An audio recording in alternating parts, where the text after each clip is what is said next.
Hozir O'zbekistonning o'yini sal qiyinroq o'tadi, chunki hamma nimani bizada bo'ladi, ko'p odam ko'rsatadi.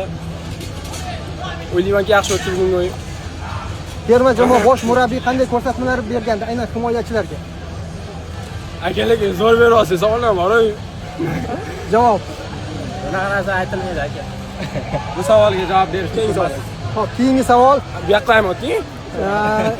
Nishonlash qanday bo'ladi? 10-da. Qiynayapti. 10-da nishonlash qanday bo'ladi? Ko'ramiz.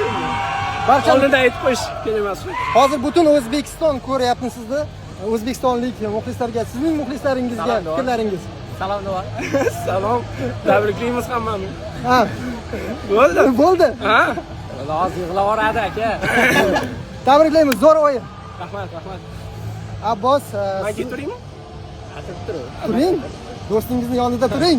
O'z bo'lsang, Abbos. Mashina qoling aka, kiring ichkariga. Sher qildingiz. Xo'p, Abbos, tabriklayman. Juda og'ir o'yin, juda og'ir yo'l bosib o'tildi va yangi tarix yaratilyapti shu haqida. Alhamdulillah. Bu g'alabaga erishishni butun xalqimiz juda ko'pdan beri kutdi. Bu O'zbekiston futboli, O'zbekiston xalqi jahon chempionatiga chiqishga haqli edi deb o'ylayman, chunki bu ajoyib jamoa bilan chiqmasa, ketdik, ro'shanlik chaqyapti. Uyat bo'lardi. Xudoga shukr, bu uddaladik. Alloh bersin. Ko'tarib olib ketdi qoldi.